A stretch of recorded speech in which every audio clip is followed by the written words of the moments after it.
वालेकुम स्टूडेंट्स।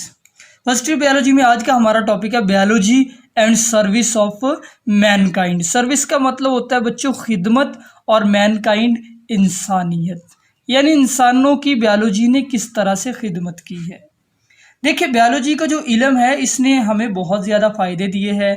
आजकल जो वैक्सीन्स बन रही हैं बायोलॉजिस्ट बना रहे हैं, नई नई पौधों की और जानवरों की किस्में पैदा हो रही है, बायोलॉजिस्ट ये काम कर रहे हैं। स्प्रे वगैरह जो फसलों के ऊपर कीड़ों को मारने के लिए किया जाता है, यहाँ पे भी बायोलॉजिस्ट है। नई नई फूड्स बनाई जा रही है, बायोलॉजिस्ट। तो बायोलॉजिस्ट बहुत तरीके से इंसानियत की खिदमत कर रहे हैं। यहाँ पे हम 3 मेथड पढ़ेंगे। पहला, इंक्रीजिंग इन फूड प्रोडक्शन, यानी खुराक की पैदावार में इजाफा कैसे किया है बायोलॉजी के इल्म ने। कम्बैटिंग डिजीज़, कम्बैट का मतलब होता है मुकाबला, बीमारियों के खिलाफ मुकाबला करने में कैसे हेल्प किया बायोलॉजी ने। And protection and conservation of environment. Protection यानी हिफाजत, और कंजर्वेशन यानी बचाओ, माहौल का बचाओ। शुरू करते हैं। पहला, role of biology in food production. ये लॉन्ग क्वेश्चन भी है। बायोलॉजी के इल्म से किस तरह से फूड की पैदावार बेहतर हुई है और उसमें इजाफा हुआ है। पहली चीज़, पॉइंट मैंने इस टॉपिक के बना दिए है। पहला, improving existing varieties and new varieties जो है वो भी प्रोड्यूस की है। यानी बायोलॉजी के बायोलॉजिस्ट ने क्या किया है, इम्प्रूव का मतलब होता है बेहतर, एग्जिस्टिंग मीन पुरानी, जो पुरानी वैरायटीज़ थी पौधों की उनको बेहतर किया है, और कई नई वैरायटीज़ भी पौधों की पैदा की है। आपको पता होना चाहिए कि आजकल जो पौधे हम काश्त कर रहे हैं ये पास्ट के पौधों से बहुत बेहतर है। आजकल जो गन्ना पैदा किया जाता है ये पास्ट के गन्ने से ज़्यादा बेटर है, पैदावार जल्दी देता है। गंदम जो है फी एकड़ पैदावार में इजाफा हो चुका है। उसकी वजह साइंटिस्ट ने नए नए बीज बनाए हैं, और जो पहले से फसलें थी उनको बहुत ज़्यादा मॉडिफाई किया है। बगैर बीज वाले माल्टे आजकल पैदा हो रहे हैं, पहले पैदा नहीं थे होते। तो high yield plant produce, high yield यानी ज़्यादा पैदावार वाले पौधे पैदा किए गए। फिर डिजीज़ रेजिस्टेंट प्लांट पैदा किए गए, ऐसे पौधे बनाए गए जिनको बीमारी कम लगती थी। जो नॉर्मल पौधे उनको बीमारी जल्दी लगेगी, अगर उसके जीन्स में चेंज वगैरह कर दी जाए तो फिर ऐसे पौधे भी बनाए जा सकते हैं जिनको बीमारी जल्दी नहीं लगती। इसी तरह हमने कई नई वैरायटीज़ भी बनाई। नई वैरायटीज़ किसकी बनाई, वीट की बनाई, राइस की बनाई, कॉर्न मकई की बनाई, और चिकन की नई वैरायटीज़ कई, जैसे ब्रायलर मुर्गियाँ पहले होती नहीं थी, बाद के अंदर हमने ब्रायलर ये कुछ साल पहले पैदा की गई है, और ये बड़ी जल्दी, आपको पता है ये गोश्त बड़ी जल्दी ब्रायलर मुर्गियाँ देती है। तो कौज हमने नई कई उनकी वैरायटीज़ पैदा की। नीली रावी भैंस जो है, साहिवाल गायें, ये बाद में हमने पैदा की। शीप नए पैदा किए, और ब्रायलर मुर्गियाँ ये मैंने बताया कि गोश्त बड़ी जल्दी देती है, यानी वाइट मीट का एक बेहतरीन सोर्स है।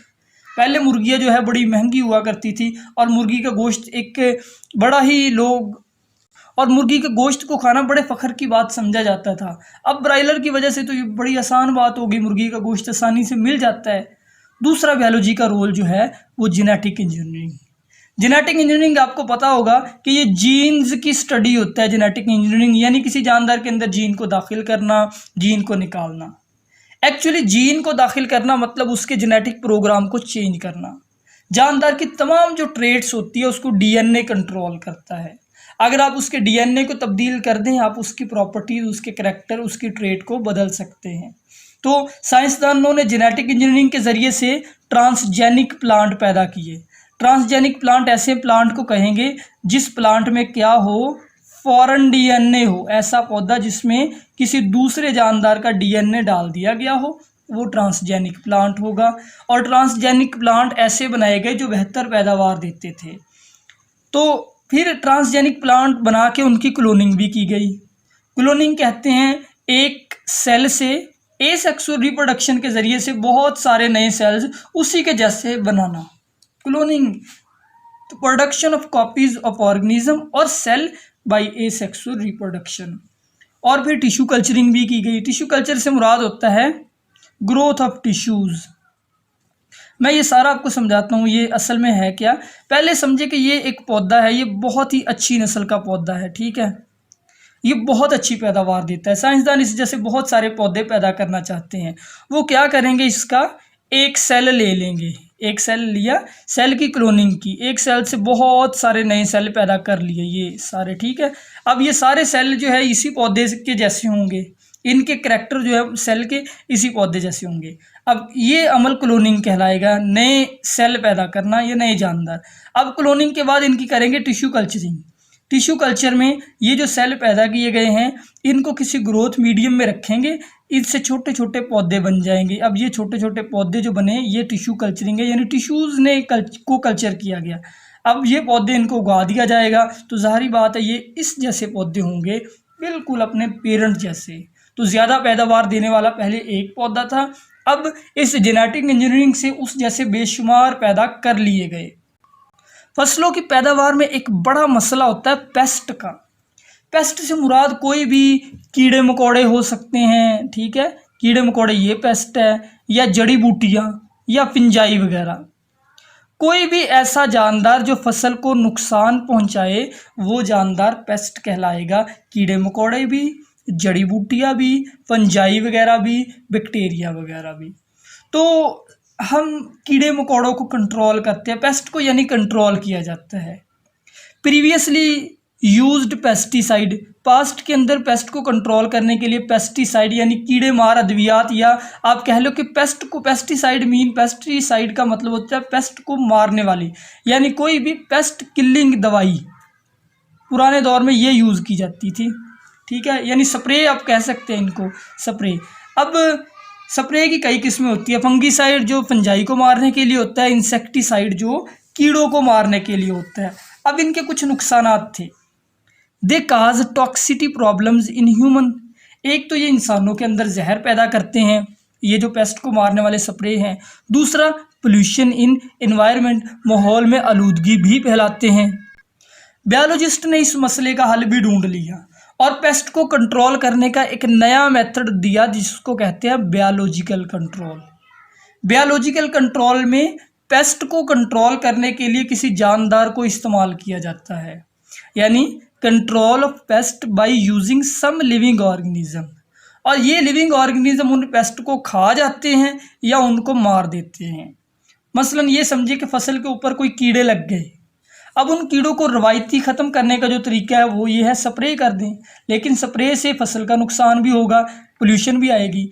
अब बायोलॉजिस्ट ने ये तरीका दिया कि उन कीड़ों को ख़त्म करने के लिए भी कोई कीड़ा ही इस्तेमाल किया जाए, कोई इंसेक्ट ही इस्तेमाल किया जाए। तो कई ऐसे इंसेक्ट हैं जो कि दूसरे इंसेक्ट का शिकार करते हैं, इस तरीके को हम कहते हैं बायोलॉजिकल कंट्रोल। इसकी एग्जांपल भी आपने साथ लिखनी है अगर ये शॉर्ट के तौर पे आता है। एग्जांपल है एक एफिड, APHID एफिड। एफिड जो है एक है, ये वॉलनट के ट्री को खाता है।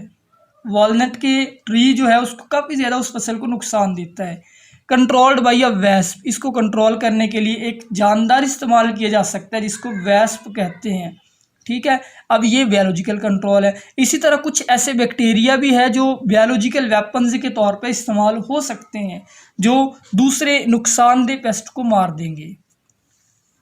तीसरी चीज़, फसलों की बीमारियां। सबसे बड़ा मसला ये भी होता है कि फसल को बीमारी लग जाती है, तो बायोलॉजिस्ट ने इसके ऊपर भी काम किया ताकि फसल की पैदावार में इजाफा हो। इंटीग्रेटेड डिजीज़ मैनेजमेंट ये एक प्रोग्राम है, ये शुरू किया जाता है बीमारी के खिलाफ। इंटीग्रेटेड का मतलब होता है जमा करना सारी चीज़ों को, इंटीग्रेट का मतलब जमा कर देना, इकट्ठे कर देना। अब एक मेथड का नाम है इंटीग्रेटेड डिजीज़ मैनेजमेंट, बीमारी के खिलाफ लड़ने वाले एक मेथड का नाम, यानी controlling a disease by using all relevant and appropriate method। किसी बीमारी को कंट्रोल करने के लिए सारे रेलिवेंट यानी जितने भी मुतल्लका तरीके हैं वो यूज़ करना, एंड अप्रोप्रिएट मुनासिब जितने तरीके सब यूज़ करना, एंड पार्टिसिपेशन ऑफ कम्युनिटी, और लोगों को भी उस प्रोग्राम में शामिल करना। जैसे आजकल कोरोना वायरस फैला हुआ है, ये एक बीमारी है, इस बीमारी के खिलाफ हम इंटीग्रेटेड डिजीज़ मैनेजमेंट कर रहे हैं, यानी एक तरफ तो हुकूमत जो है लॉकडाउन कर रही है ताकि बीमारी की शिद्दत में कमी आए, दूसरी तरफ लोगों को गाइड किया जा रहा है, और तीसरी तरफ इसके खिलाफ दवाई वगैरह बनाने की भी कोशिश की जा रही है, वैक्सीन बनाने। ये इस तरह से किसी बीमारी के खिलाफ लड़ना कि लोगों को भी उसमें शामिल किया जाए, हुकूमत भी शामिल हो, इस चीज़ को कहते हैं integrated disease management. Food production के अंदर एक शॉर्ट क्वेश्चन इंपॉर्टेंट है, हाइड्रोपोनिक कल्चर टेक्निक। हाइड्रो का मतलब होता है वाटर, कल्चर यानी पैदा करना, और टेक्निक जो है ये तरीके को कहते हैं।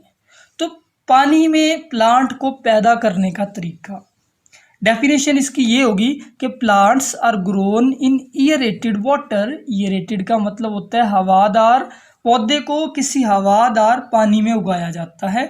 इन विच न्यूट्रिएंट्स आर एडेड, उस पानी में न्यूट्रिएंट यानी ग़िज़ाई मादे डाल दिए जाते हैं। यानी यूं समझे कि ये कि गमला सा है, इस गमले में मिट्टी की बजाय पानी ही है, ठीक है, ये पानी है, इसमें कोई पौधा उगाना, इस टेक्निक का नाम होगा हाइड्रोपोनिक कल्चर टेक्निक। अच्छा, इसका फ़ायदा क्या है? पहली बात तो ये कि मिट्टी के अंदर आप कोई प्लांट उगा के तजर्बा नहीं कर सकते, क्योंकि मिट्टी जो है ये कॉम्प्लेक्स चीज़ है। मिट्टी के अंदर नमकियात वगैरह होते हैं, कहीं पे ज़्यादा कहीं पे कम, आप तजर्बा नहीं कर सकते। मसलन आप टेस्ट करना चाहते हैं कि पौधा कितनी नाइट्रोजन यूज़ करता है, तो मिट्टी के अंदर नाइट्रोजन डिफरेंट है, आप तजर्बा कर ही नहीं सकते। अब पानी के अंदर प्लांट को उगा के तजर्बा कर सकते हैं, यानी पानी के अंदर अपनी मर्जी की नाइट्रोजन डाले, थोड़ी डाले, ज़्यादा डाले, उसको टेस्ट करे कि किस नाइट्रोजन पे पौधा बेहतरीन ग्रोथ शो करता है।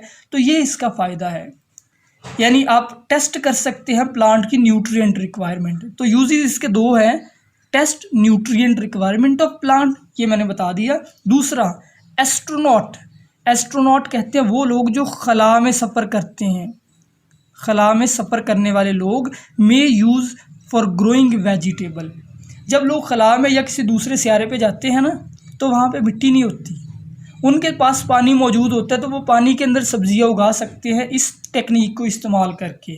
तो इस तरह वो अपना खाना खुद पैदा कर सकते हैं। ये टेक्निक फ्यूचर के अंदर यूज़ हो सकती है, क्योंकि फ्यूचर के अंदर इंसान ये प्लानिंग कर रहा है किसी दूसरे कॉन्टिनेंट पे जाया जाए। अब बायोलॉजी के ज़रिए से हमने फूड के अंदर भी इजाफा किया, पेस्ट को भी कंट्रोल किया, हाइड्रोपोनिक कल्चर टेक्निक, आखिरी चीज़ है प्रोटेक्शन ऑफ फूड, यानी जो फूड हमारे पास पहले से मौजूद है उसको भी ख़राब होने से बचाना है। तो इस पे भी बायोलॉजिस्ट काम कर रहे हैं। प्रोटेक्ट फ्रॉम स्पॉइलेज, यानी वो फूड को बचाना चाहते हैं स्पॉइलेज यानी ख़राब होने से। तो इसके लिए आप देखें ताकि वो खुराक जो है यूज़ फॉर लॉन्ग टाइम, लंबे अरसे तक यूज़ हो सके। आपको पता है अचार वगैरह का, अचार वगैरह भी बायोलॉजिस्ट ने ये तरीका डिस्कवर किया है कि आप एक फूड को रख लेते हैं, कई साल तक भी वो ख़राब नहीं होती। इसी तरह फूड को प्रोटेक्ट करने का एक तरीका है पास्चराइजेशन। ये तरीका पहली बार लॉइस पास्चर नामी एक साइंटिस्ट ने दिया था, लॉइस पास्चर ने, ये बड़ा मशहूर साइंसदान है। इस तरीके के अंदर हम क्या करते हैं, हम दूध वगैरह जो है ना इसको उबाल के रख देते हैं, यानी इस तरीके में boil and heat milk for long preservation. दूध को उबाल के रख दिया जाता है, वो लंबे अरसे तक ख़राब नहीं होता। ये तरीका जो है ये कुछ और मिल्क प्रोडक्ट्स को महफूज बनाने के लिए भी इस्तेमाल किया जाता था। तो ये था आज का लेक्चर। अल्लाह हाफिज़।